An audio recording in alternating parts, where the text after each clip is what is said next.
Hi, everybody, and welcome to the Huddle, community created on Shaw TV. This is the football show. I'm Scott Taylor. My co-host is John Mackey, who happens to be the technical director of Football Manitoba. John, you had a busy weekend. It was a football championship weekend, and boy, it was a lot of fun. It was a lot of fun. There's some great games played, and kids can play football. Absolutely. Now, did you get an opportunity to do any recruiting for the Bisons? Oh, because you also double as the quarterbacks coach of the Bisons. That's true. There's a lot of talent coming up in the Valor Patriots. Oh, they had some really good football players. You know who I really liked? Riley Williams. Oh, yeah. Running back with the Nomads, 6'1", 185.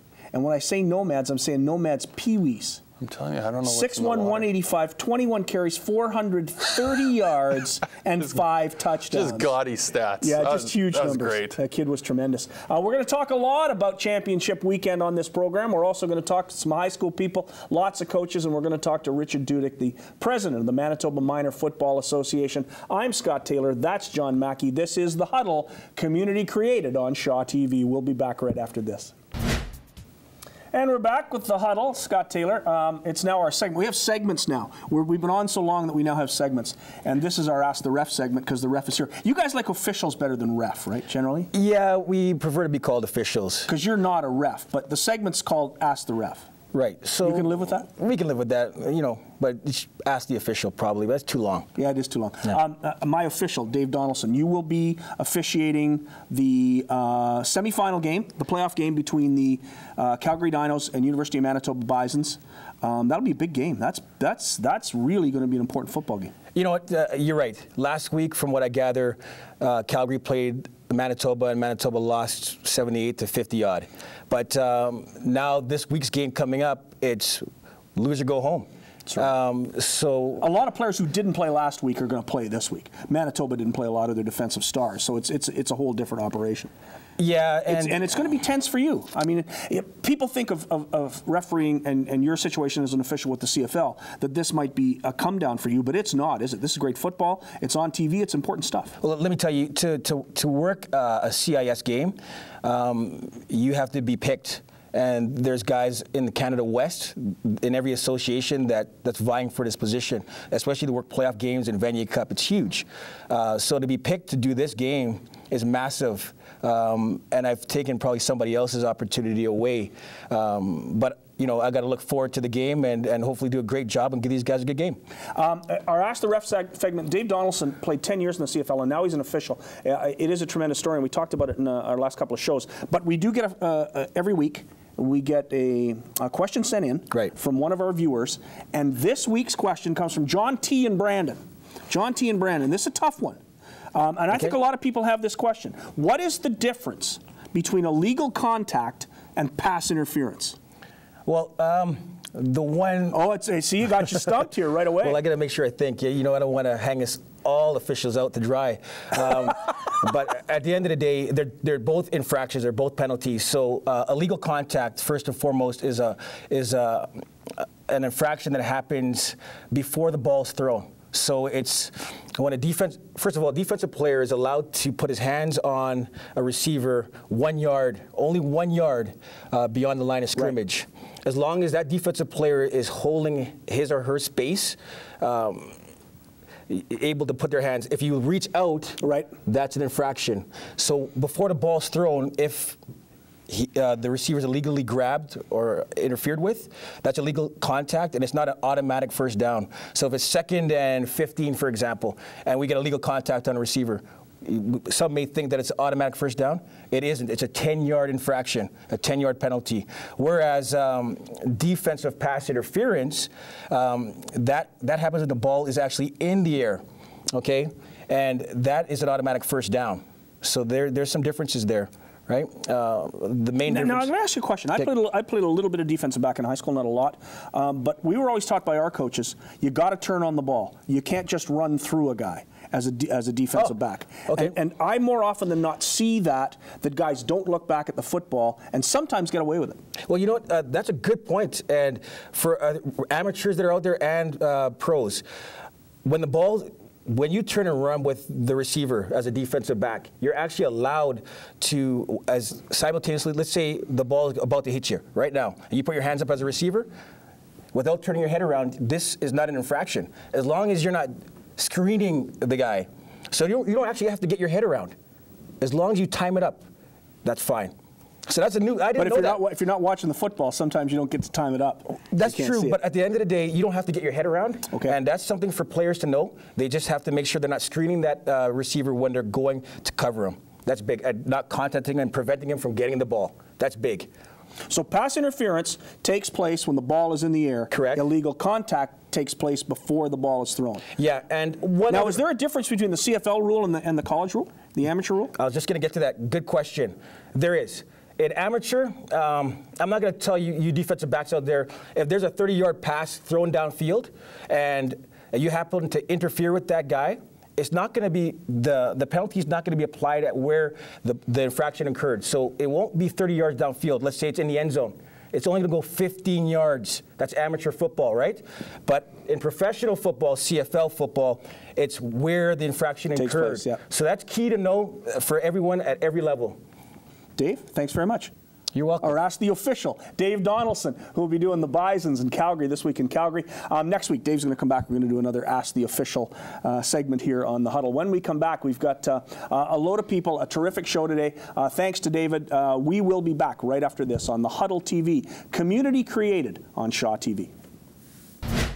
We're back on the Huddle. Scott Taylor, another week of wonderful football action, and it was especially good this week because the provincial championships were held at Canadian Stadium, and boy, did we have fun watching the Bantams play and the Pee-wees play and the Midgets play and everybody else. And one of the big stories was that the Valor Patriots, a team that was only 4 years in existence, went all the way to the championship final. You guys played tremendous football. Hyatt Abenshaw, the head coach, and Eli Kaparis, the quarterback. Congratulations, guys. I want to ask Hyatt first, though. You were a player. You're pretty young to be a coach here. What, 19? I'm 19, yes. And you're coaching 13 and 14-year-olds. Those guys aren't far removed from you. Yeah. You were a football player yourself, got injured, decided to go into coaching. Right. How was your coaching this year? Well, at first I was a little nervous, being the small age difference, but you know, pretty quickly the kids bought into it right away, and we just started rolling on all cylinders and made it to the final. It didn't go the way we wanted, obviously, but we still had an amazing season and had a lot of fun and developed some awesome relationships with kids. That's great. Yeah. Terrific. Eli, you're the quarterback. Yeah. Was it fun this year, and was it fun to play at the stadium? Yeah, it was very fun. It was a good experience, too. Now, you spent some time before the game walking over from the club. Yeah. How was that experience? It was a good experience, get the community together, have a good time, but it got me really tired. Really? Yeah. So you got off to a bit of a slow start? Kind of. Yeah. Yeah. So tell us about this team. Tell us about the kids you had and how you've put this team together in just a very short time to go all the way to the championship game. Well, I kind of lucked out with the athletes that I was given. We had 3 weeks, I think, before our first game, and we lost our first game actually. But after we had that extra week of practice after our first game, we got our offense set, and just like I said, lucked out with some really good athletes offensively and defensively, and they bought into the way we did things, and we just it worked out. You ran into a buzzsaw, though, in the final, didn't you? It was pretty tough. A little bit, yeah. Yeah, it always happens. You're Sergeant Park, grade 9. Yeah. How's school going? Really good. Do you want to be a football player, or is there something else you like to? Well, I play hockey, too, so I can't decide whether football or hockey, so. Yeah, how old are you, 14? I'm turning 14 this November. Yeah, you don't have to make a decision yet, do you? Yeah, no, not yet. Eli Hyatt, congratulations. Well done. Thank you. And congratulations to the Valor Patriots. We're going to talk to a couple more Patriots when we come back. This is The Huddle, community created on Shaw TV. As promised, we have more Valor Patriots. Valor is one of the great stories in football this year in the Manitoba Minor Football Association.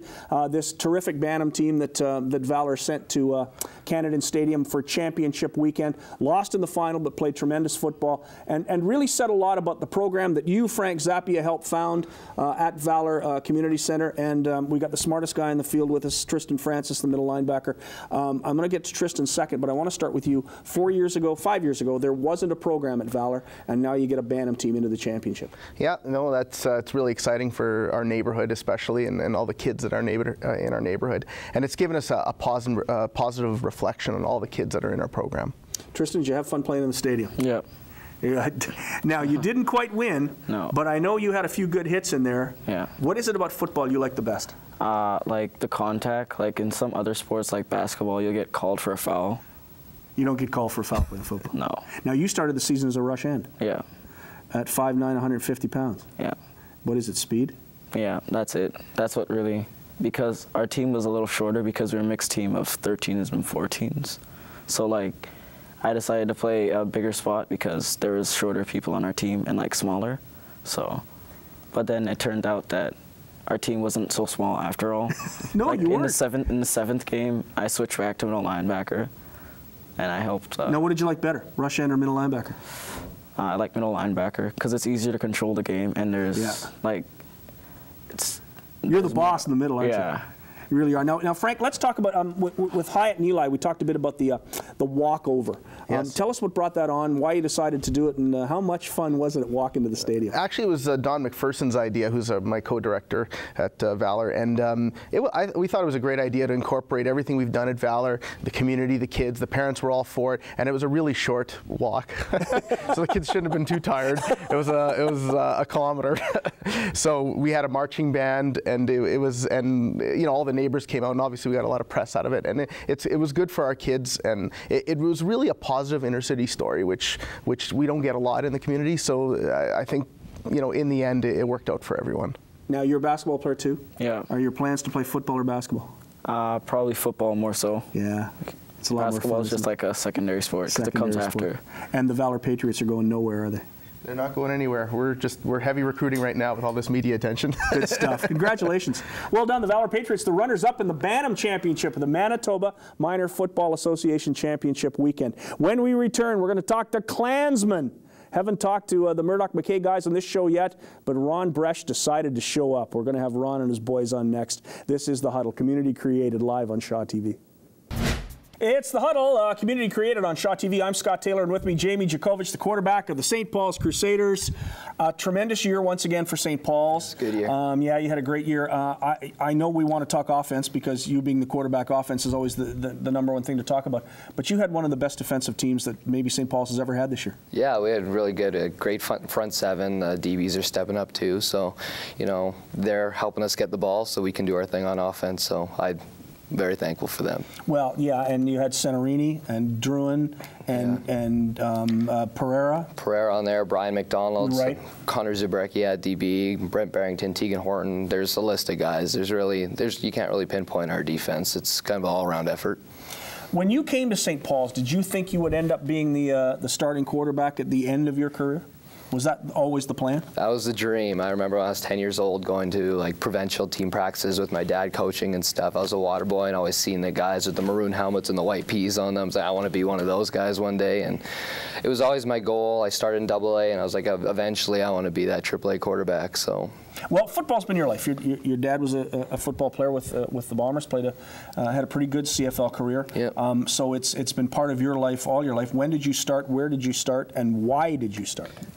7 years old. Terminator, running around with a bobblehead head and helmets running around. St. Vital Mustangs. Played there for I think 7 or 8 years, and then I was at the Crusaders for this is my third year with them. Played AA in grade 10 and then AAA for grade 11 and 12. So yeah, started in the South, moved over to Tuxedo area, and just started playing really because my dad played for Bombers, Ottawa, Toronto. It was really something that he made it to the top, and is kind of my goal too. So you do want to play now that this season's ended. You do want to play university football. Have you talked to anybody yet and made any decisions? No decisions, none whatsoever. But talked to the University of Alberta just kind of briefly. They've showed some interest, a little briefly with Acadia as well. So there's definitely some options. Worst comes to worst, go play junior, 2 years to junior. That's always an option. I've heard a lot of great stories about how it's great to play there before you go into university. So really nowhere close to ending in the football career. There's big things ahead. Keep playing. Of course. Now I would be remiss if I didn't ask you about your offense, because I know we made a big deal about your defense. But you have Blair Mattis at running back and Tristan Dice and Ian Lee. You got a pretty good club. Yeah, we're great. we've got a lot of guys come back from provincial team, Tristan, Ian, Blair, Alex Taylor too as well. Alex Taylor, who was the player of the week at the middle of October. He had a great game week 7 against Oak Park. He was really our star in that game, but that's the thing with all of our threats. It's one of those things where when teams are game planning against us, there's some teams you can look at and say, oh, we have to stop that guy, we have to stop that guy, but with us, you stop one guy, and we've got 3 other guys that can get the job done just as well. So I think we really we had a strong team this year, and we've really worked to mesh together, and chemistry was there, and we were firing on all cylinders this year. When I bring my high school stars in, I always have to ask them the 10 questions. Mason Dix had them. Jaden McCoy's had them. Ryan Hosegood's had them. The boys have had the 10 questions, so here we go. Your favorite sports team? Green Bay Packers. I like that. Favorite athlete? Drew Brees. Now, see, I would have thought you'd have been an Aaron Rodgers guy because he was a guy like you that hadn't been recruited by a lot of teams and ended up being a star when he got to the pros. Favorite thing you like to do away from football? I'd probably just say hang out with friends, not really do anything too crazy. Like football and school, so much effort and constant go, go, go that it's nice when you have free time, just chill and relax. Absolutely. Favorite TV show? I don't know. I get home and my parents are already watching TV, so I'm always into those reality shows. Got the Big Brother, Survivor. You know what? I'll do it. I'm not complaining. It's good stuff. Favorite food? Tacos. Really? Mexican heritage, yeah. If you were not a football player, you'd never played. Yeah. What would you be? I don't know. Sports have been my life forever, so I'd probably start playing basketball again. I don't know. It's got to be something to do with sports. Favorite movie? Movie. I don't know. I always liked Chitty Chitty Bang Bang. Really? That was it was on and on, 24/7. So favorite actor? Man, you're hitting me with these questions right now. Johnny Depp. Oh yeah, absolutely, no question about it. Favorite music? There's no genre. You can look at my iPod. I've got 1,000 songs, and you would listen to Taylor Swift all the way to Justin Bieber, and it's so much in between. You would have no idea what's going on with that. Well, I wouldn't listen to your iPod. The final question is always the toughest. Betty or Veronica? Betty or Veronica, hey? You know, I'd probably take half and half. You know, that'll make everybody happy. You know, never complained with half and half. A little bit of everything. Always happy. A little fun every once in a while, business every once in a while. It's all good. Congratulations on a great season. Thank you. Good luck in the future. Thanks for having me. Jamie Djokovic, the quarterback of the St. Paul's Crusaders. When we come back, we're going to talk to some champions from the St. Vital Mustangs, an old team of yours. And we'll do that when we come back on The Huddle, community created here on Shaw TV. It's The Huddle. I'm Scott Taylor. And when I do this show, quite often it becomes Old Home Week. And I go back with this guy, I think 33 years. We're going to admit that. Back to Daniel. Back to the days of Daniel. Well, it's easier for me to admit than you because you're the young guy here. Ken Kylick is now the head coach of the St. Vital Mustangs Bantam football team that won the Manitoba Minor Football Association Bantam Championship. And there are so many stories around this team. I want you to tell me why you decided to coach these guys. And is this the last year you're going to do this? $64,000 question.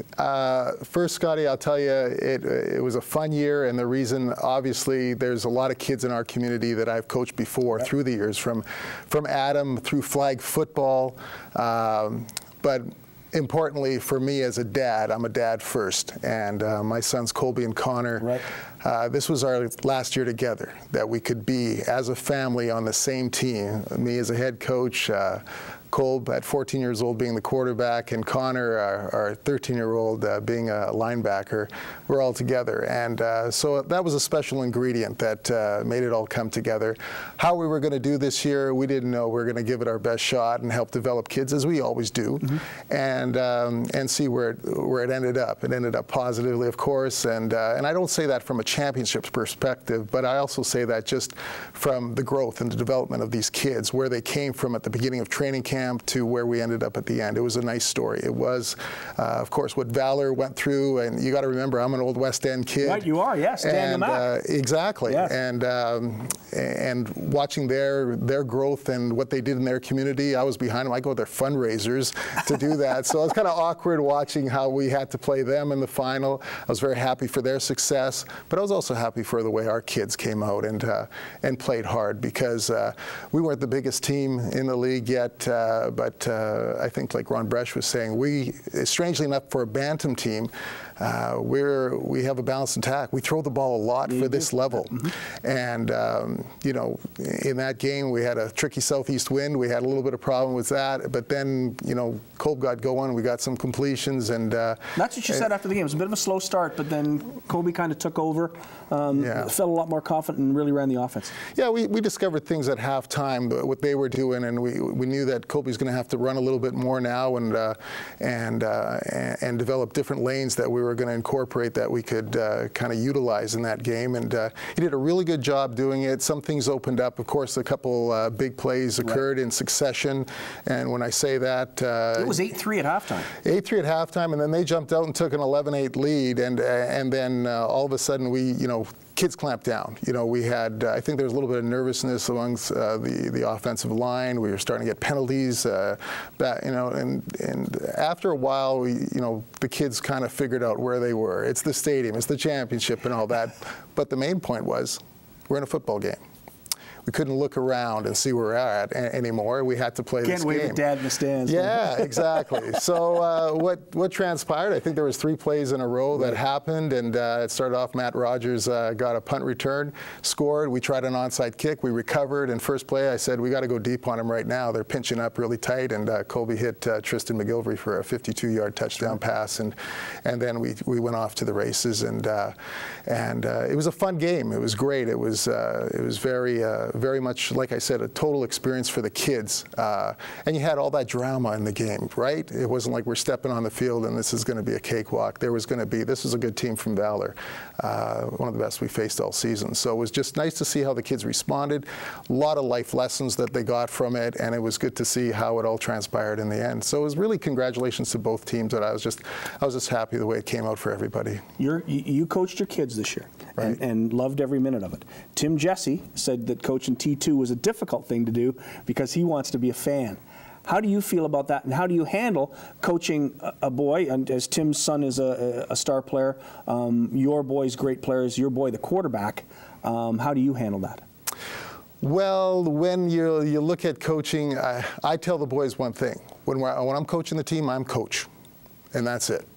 When we go home, I talk to you, I love you and everything, I'll give you hugs and all that, but I'm a coach to every one of those players. So there is a separation that has to occur. I'm also their coach for our Rising Stars Basketball League team, so it's the same thing. So they're used to it. They're used to it. They understand it, and they say, when I talk, they don't say, Dad, they say, Coach, and it's understood. Tim's right when he says you get a little bit harder on your own kids, but what I try to do, sometimes you try to set an example with them to set the tone for the rest of the kids, but all in all, you're trying to get that separation where this is part of something different to what we're trying to be as a family, and then when we get out of it, we are a family. We are a family when we're on the team, but we also want to incorporate just not me and my 2 kids being together with this team. We want the whole team to feel like a family. Right.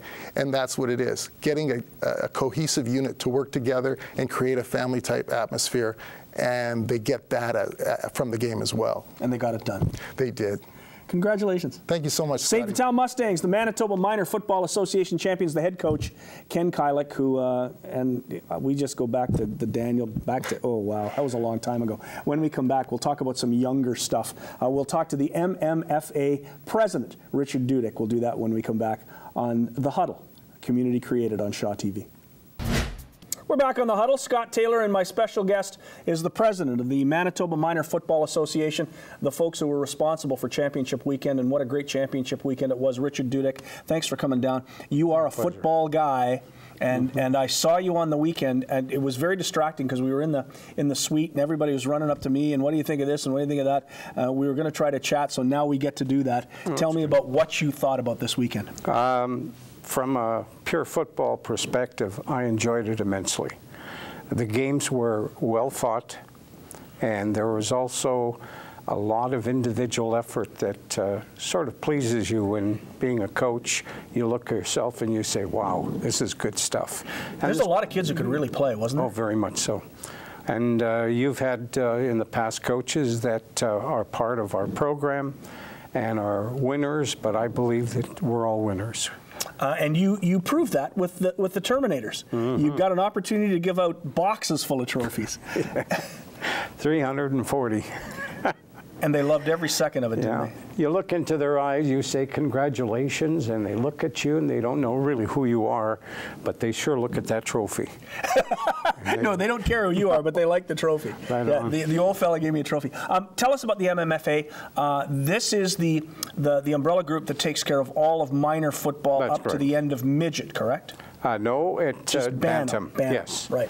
And we start with the Terminators at 7 to 8 years old, and then the Adams, and you have seen Adam coaches come through you and talk to you, and they're 9 and 10-year-olds, and then Pee Wee is 11 and 12, and this year we amended the minor Bantam and Bantam. We combined them because of the lack of numbers. We had a slight decline in that particular age, or those age groups, and they provide us with a lot of operational work. We're all volunteers, with the exception of one of our people who is our commissioner.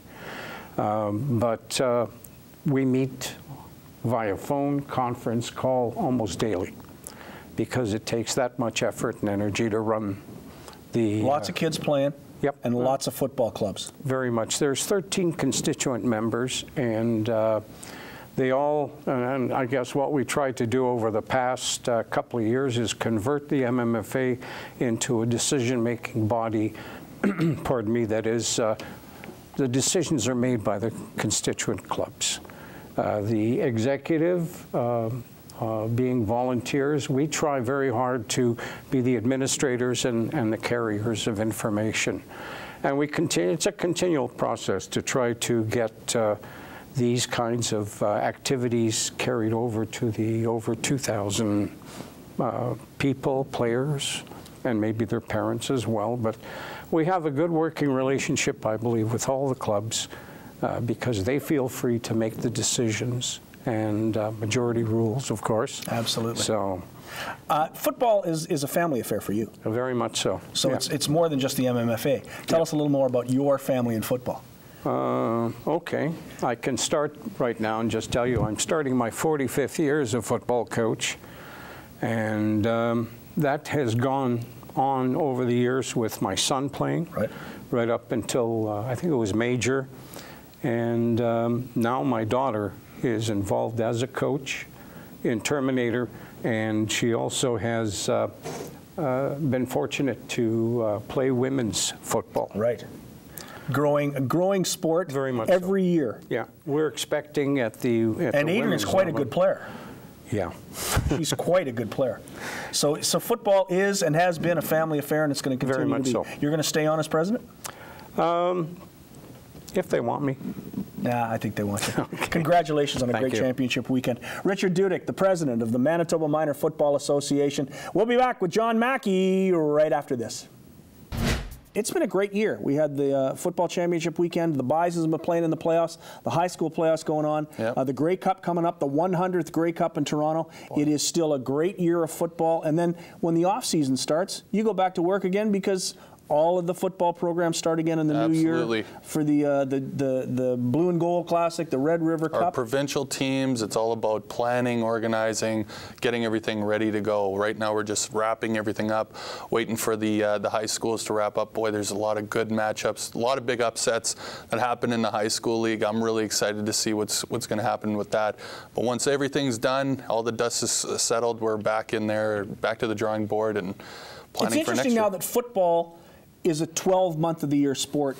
I remember when football started in about June and ended in November, and that was it. Yeah, well, I mean, there's a lot more demand. A lot of the kids want to come out and get as much football being played as they can. And, you know, the one thing that we have that's against us is in Winnipeg there's it's cold weather, but the facilities that are in place right now, indoor soccer complexes, they've been more than welcoming for us to do some of our programs in there, and it's been successful, and as long as we have the facilities to do it, we're going to keep on rolling out the footballs and packing in the equipment. Great stuff. John Mackey, the Technical Director of Football Manitoba and the quarterbacks coach of the University of Manitoba Bisons, my co-host here on The Huddle. That means, essentially, is that we've got a lot more shows left coming up in November and December, so stick around. This is The Huddle, community created on Shaw TV. Thanks for watching.